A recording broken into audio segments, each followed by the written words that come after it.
En esta ocasión, en este video vamos a desarrollar la temática acerca del divorcio desde una perspectiva bíblica.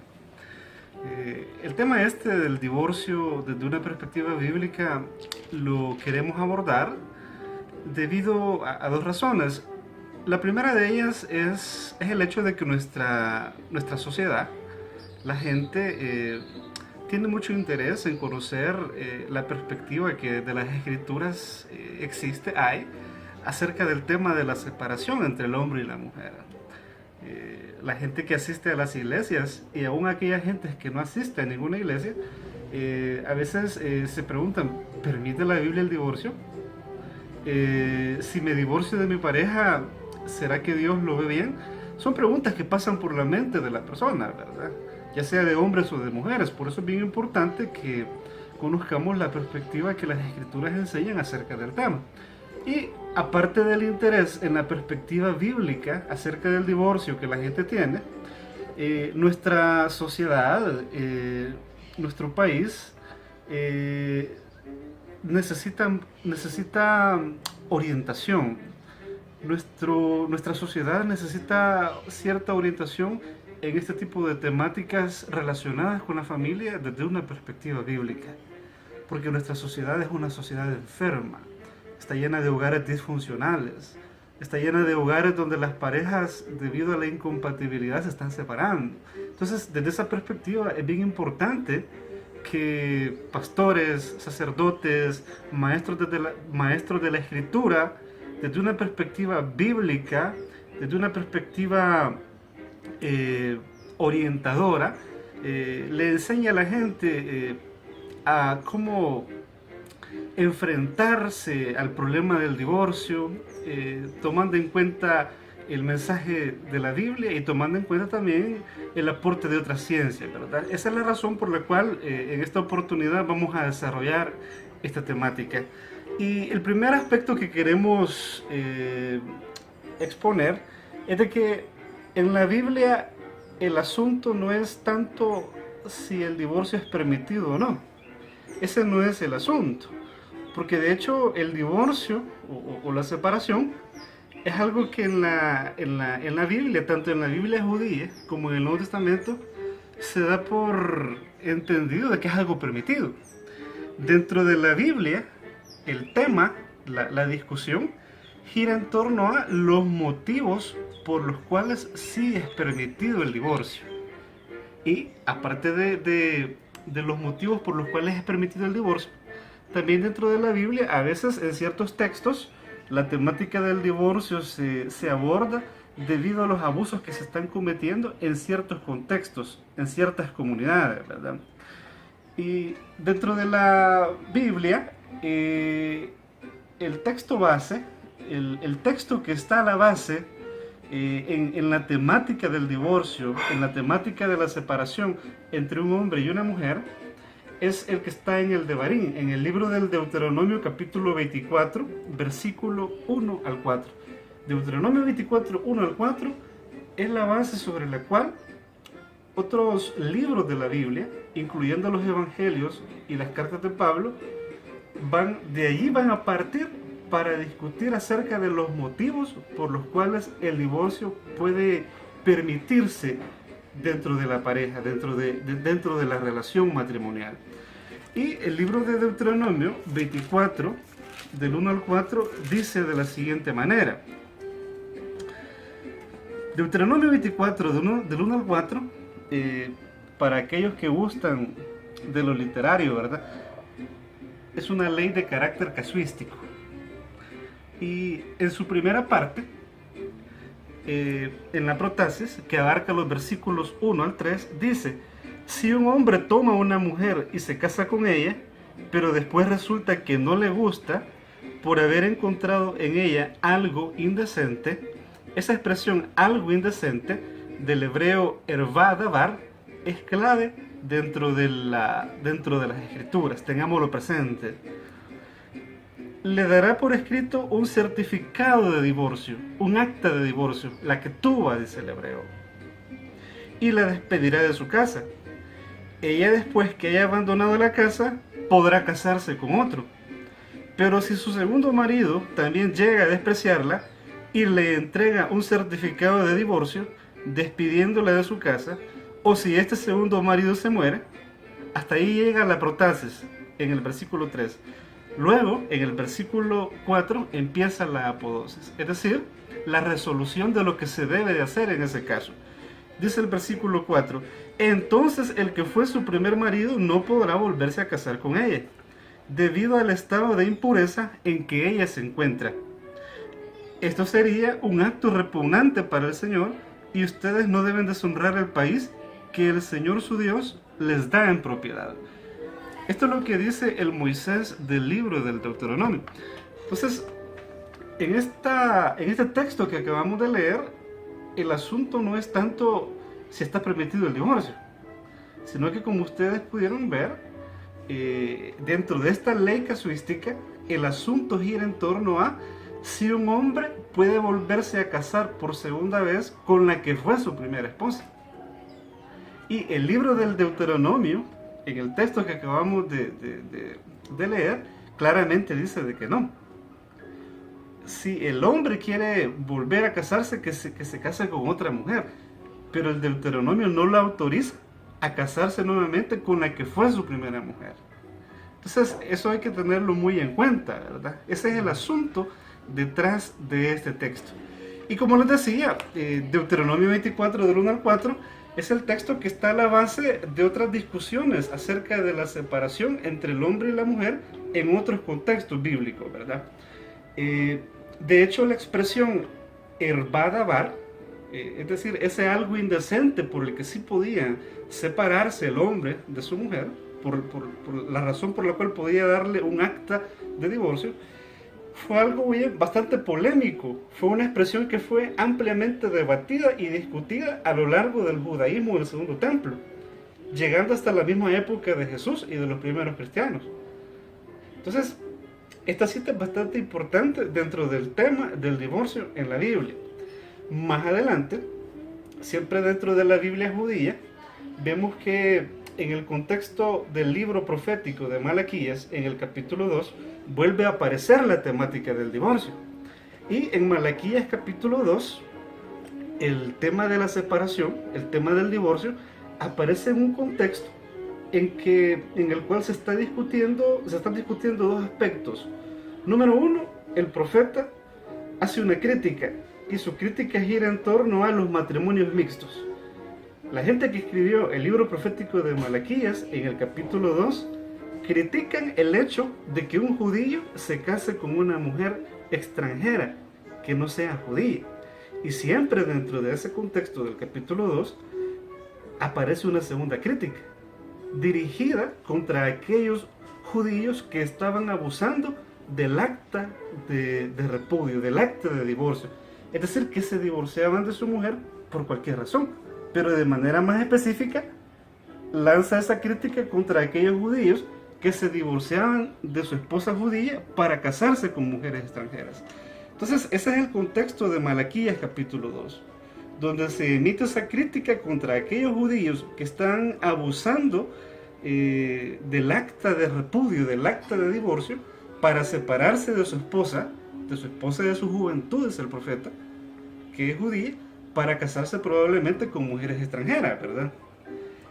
Luego, más adelante, allá por el siglo I antes de nuestra era, siglo I antes de Cristo, vemos dentro de la literatura sapiencial, específicamente en el libro del Eclesiástico, capítulo 25, versículo 26, que el eclesiástico le va a decir a su amigo imaginario que puede separarse, que puede divorciarse de su esposa si ésta no se somete a él. Imagínense, esa es la razón o el motivo por el cual el eclesiástico autoriza el divorcio. Y por eso él le dice a su amigo imaginario, puedes divorciarte si no se te somete tu mujer. Es decir, por causa de no sujeción. Ahora, pasándonos un poco a los sectores, comunidades y escuelas dentro del judaísmo al Segundo Templo tardío, vamos a ver de que la temática del divorcio que era un tema de carácter haláquico, siguió siendo ampliamente discutido, ¿no? Y como les decía al inicio, la base siempre estaba, la base de la discusión siempre se desarrolló a partir de Deuteronomio capítulo 24, del 1 al 4. Y en el contexto este del judaísmo del segundo templo tardío, en una época casi contemporánea a Jesús y a los primeros cristianos, vamos a ver de que hubieron tres grandes sectores, hubieron dos grandes escuelas y una comunidad que también dieron su perspectiva acerca del motivo por el cual un hombre y una mujer sí podían divorciarse, ¿verdad? En primer lugar tenemos a la comunidad del Mar Muerto, llamada desde finales del siglo XIX por los arqueólogos Qumran, ¿verdad? Qumran, al igual que ese judaísmo helenístico expresado a través de Filón de Alejandría, tuvieron una perspectiva bastante radical en el tema del divorcio. Y los judíos de las comunidades del Mar Muerto, así como ese judaísmo más helenístico expresado a través de Filón de Alejandría, dijeron: el hombre y la mujer no deben de separarse. No deben de separarse. Lo ideal es que siempre permanezcan juntos. De hecho, dentro de la comunidad del Mar Muerto y dentro de ese judaísmo más helenístico expresado en las obras de Filón de Alejandría, se manejó la idea de que un segundo matrimonio era una especie como de adulterio. Entonces, esa fue la perspectiva de la comunidad judía del Mar Muerto y de Filón, el judío alejandrino. Pero dentro de esta temática del divorcio también vemos el aporte de dos grandes escuelas que dentro del judaísmo del siglo I tuvieron una gran influencia, como lo son la escuela de Hillel y la escuela de Shammai. La escuela de Shammai, como ustedes sabrán, fue una escuela bastante conservadora, ¿verdad? Y en las discusiones haláquicas que tuvieron con respecto a lo que significaba la expresión algo indecente, erva davar, presente en Deuteronomio 24, la escuela de Shammai dijo: la única razón, el único motivo por el cual un hombre puede darle acta de divorcio, puede separarse de su mujer, es por la causa de porneia, que en nuestras Biblias ha sido traducida como fornicación, esa expresión, ¿verdad?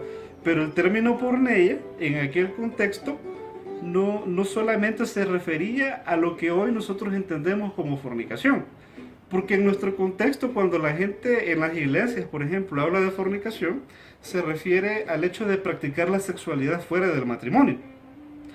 Pero en aquel contexto judío, el término porneia era un término abierto, que lo que significaba era inmoralidad sexual.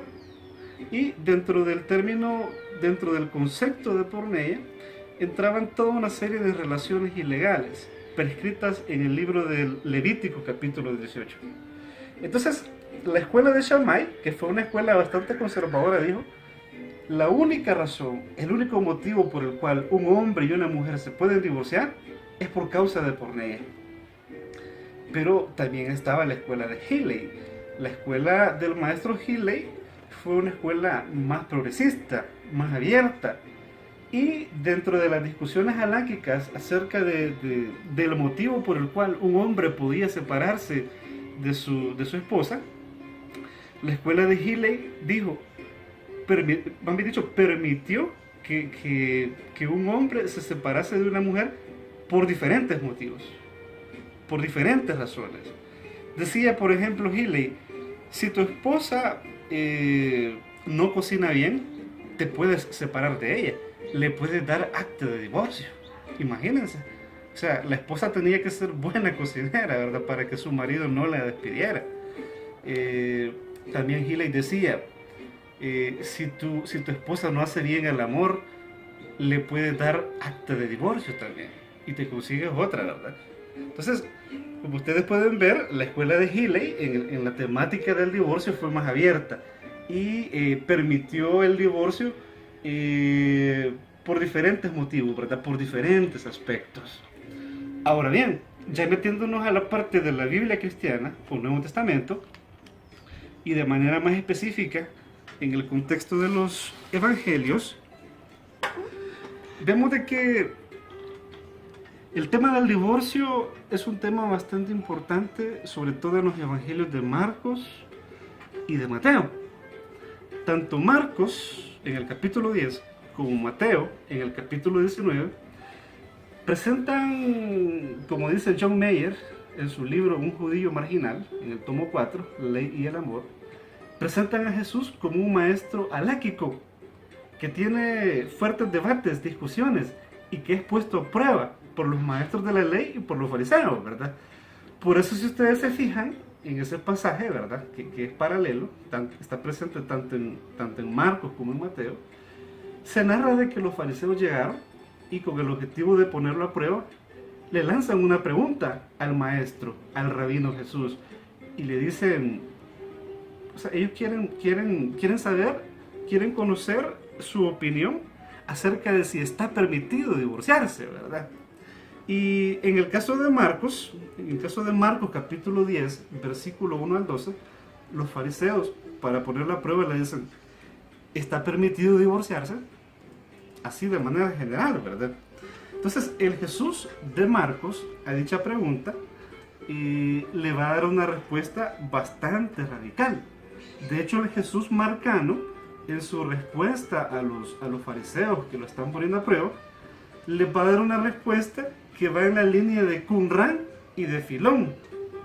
Ya que el Jesús de Marcos, si ustedes se fijan, si ustedes leen bien el pasaje, prácticamente no acepta el divorcio. Y dice da a entender de que el ideal es de que la pareja permanezca siempre junta.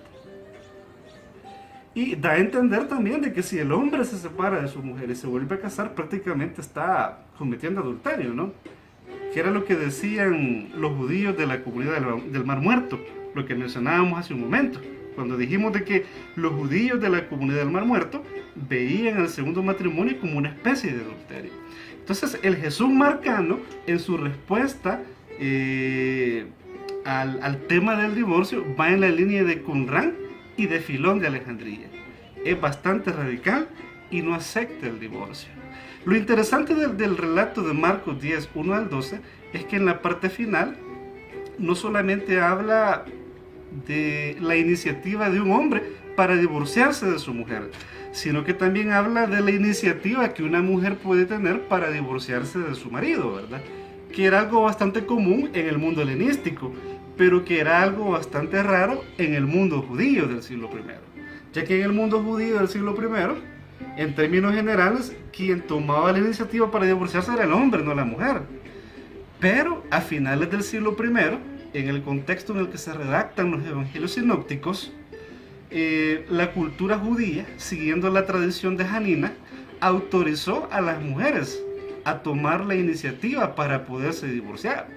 Y dentro de las razones o motivos por el cual una mujer podía divorciarse dentro de la sociedad judía, siguiendo la tradición de Janina de Mendoza, estaban motivos como el hecho de que, por ejemplo, si un hombre hedía mucho, la mujer podía divorciarse de él.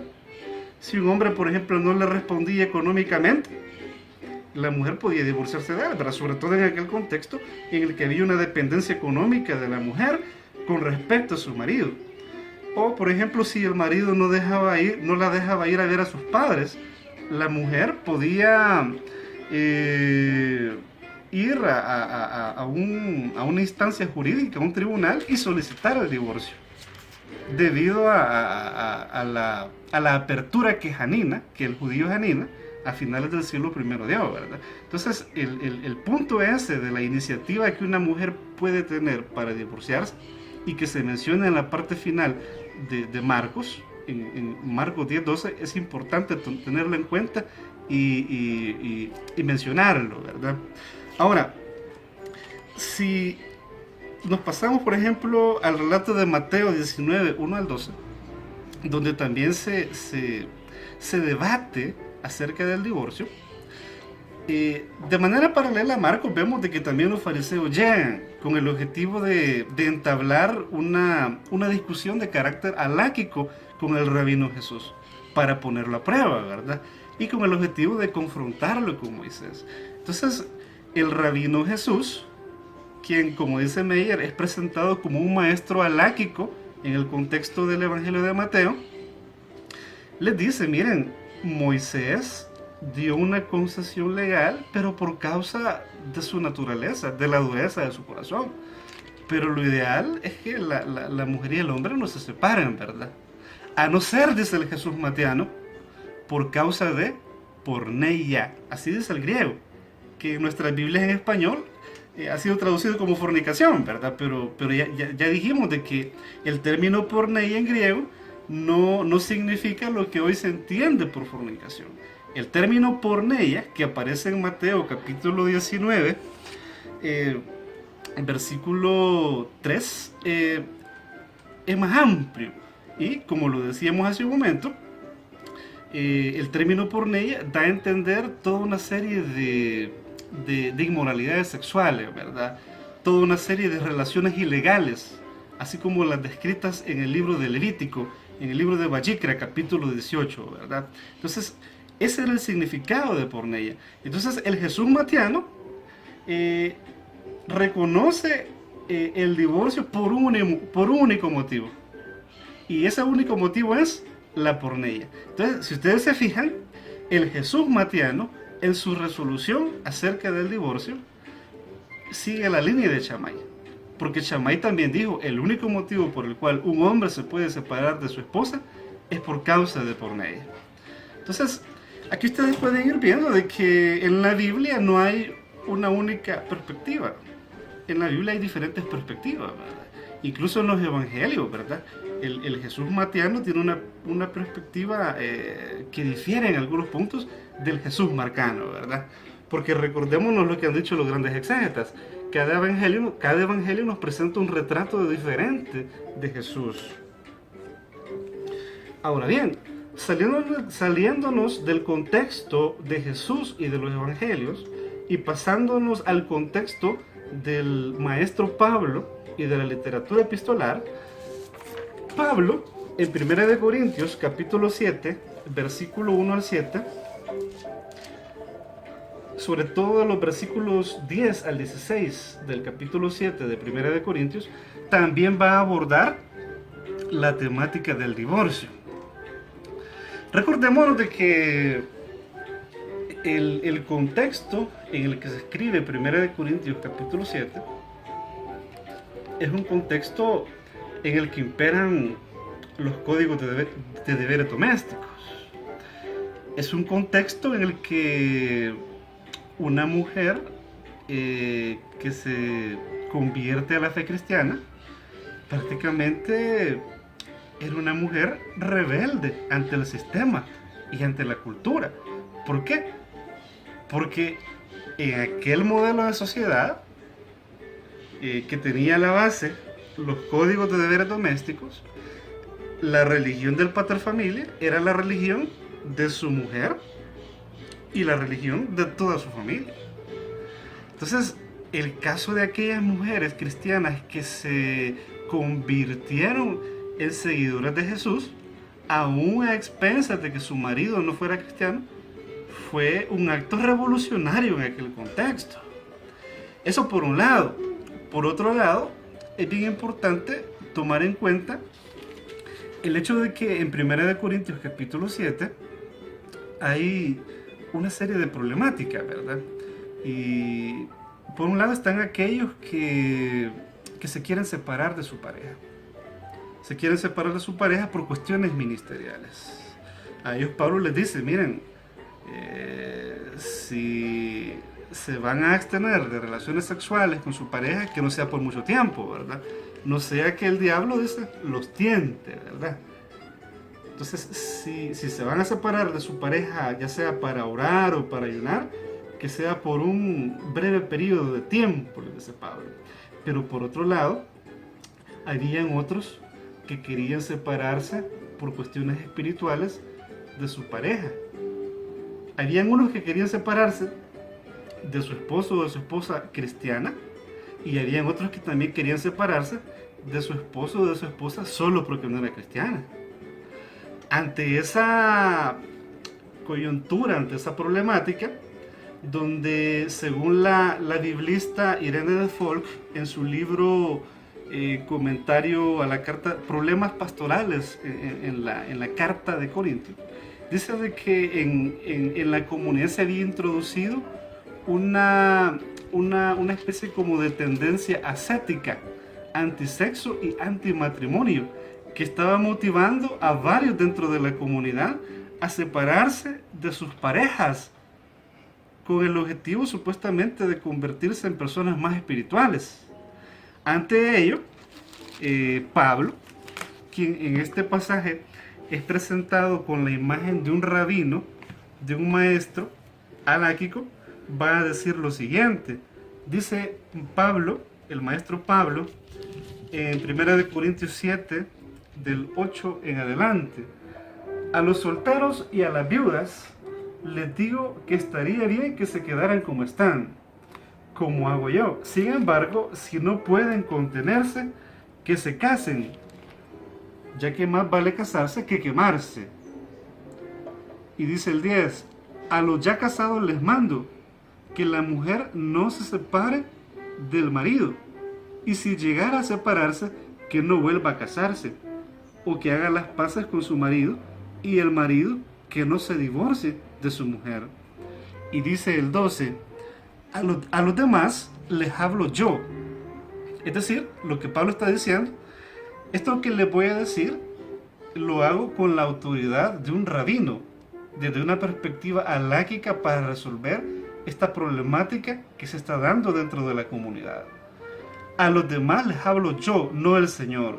Si un cristiano está casado con una no cristiana y ella está de acuerdo en vivir con él, que no se divorcie.